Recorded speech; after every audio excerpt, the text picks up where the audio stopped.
Hi, this is my 7th video now, and I think this time I'm going to do it slightly differently. So I recently finished writing a short story or a short book, and really this video is about the feedback I've had on that. So I kind of finished the story 2 or 3 weeks ago, and I put it out to the Cerebral Amyloid Angiopathy groups on Facebook and to some family and to some friends and a couple of other people that asked to read it. And really, I just wanted people's feedback. I just wondered what people would think about it.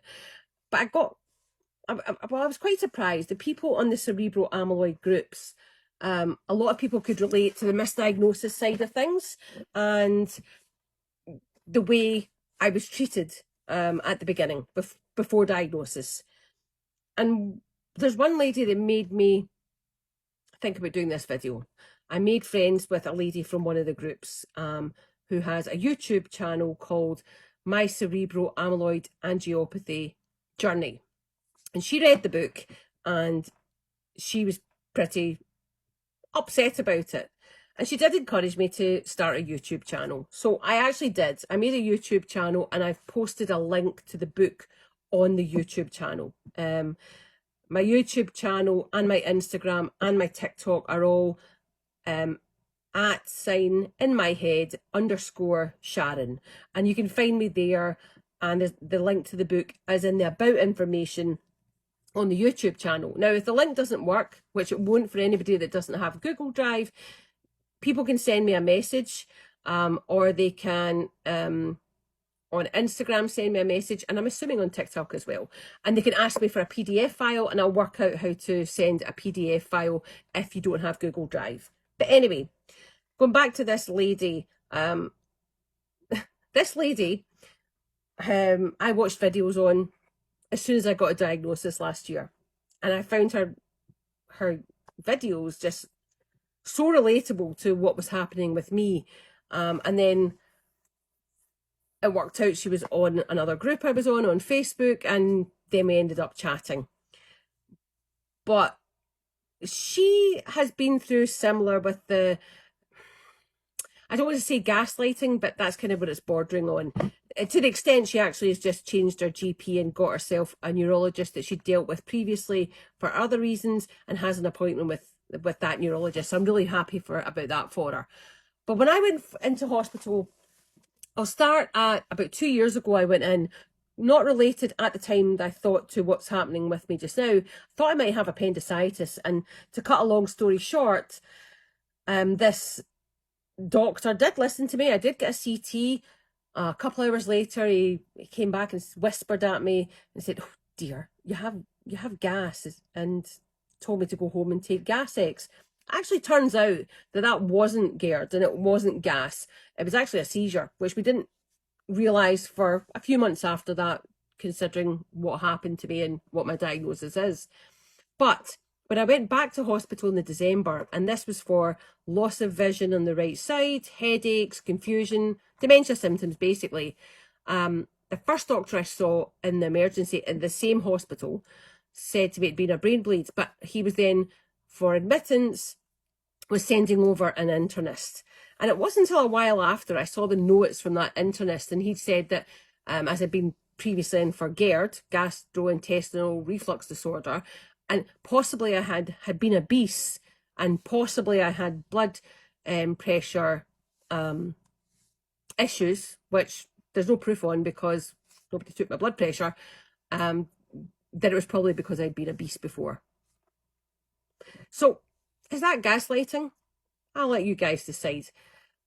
The long and the short of it is, I had a lot of really good nurses, and I have had great doctors some of the time, but I've also had very poor, I was going to say service, it's not really service. I've had poor care, and there's no debating on that. And I think a lot of people that read the short story were really surprised with some of the bad care I had. Again, I'm going to say I had really, really good care as well, but some of the bad care was really, really bad. And I think that even though the short story is mostly about my story of cerebral amyloid angiopathy and the complications that go with it, there is a lot of doctors and nurses that don't listen to what you're saying. And another example would be One of the times a nurse offered me a painkiller for my headache, and I said, no. That went into my hospital records as doesn't have a headache. It's not what I said, but I had tried plenty of Tylenol, or if you're in the UK, that's basically the equivalent of paracetamol, and it didn't work. So there wasn't point taking a painkiller that's not going to help. And the reason being is that nobody had investigated hard enough to find out the reason I had a headache was because my brain was bleeding and it was inflamed. That's why a Tylenol or a paracetamol wouldn't have made any difference. If they had just read the MRI correctly, they would have known how to treat me.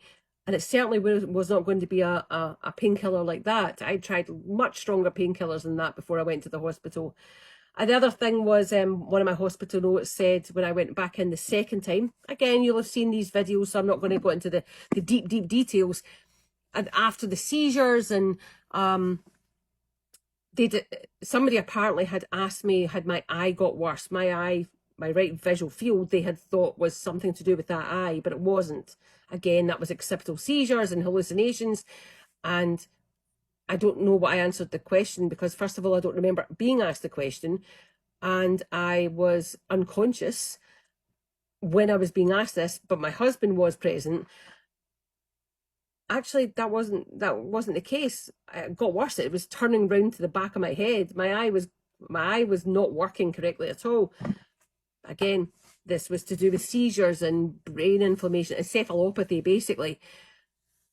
And I think when I look at the book, and I read it again myself a couple of days ago, if we could just get that into the hands of doctors that do grand rounds in emergency hospitals, or to medical students, or to nurses, not the entire book. I'm not saying we should print off copies, but some of that content, to listen to what people are saying to you, because it's not just people with brain injuries that get misdiagnosed or things get missed.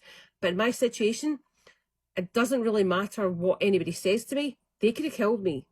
How they didn't kill me is beyond me. When I look back at things now of what they did with that first and second hospital intake, they could have killed me. They gave me a blood thinner while I was having hemorrhagic stroke.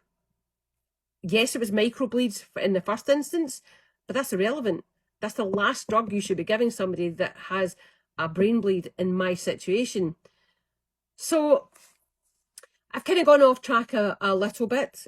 By all means, anybody can feel free to have a little look at the YouTube channel and have a little read of the book. I am not a doctor. I cannot diagnose people. I cannot diagnose myself.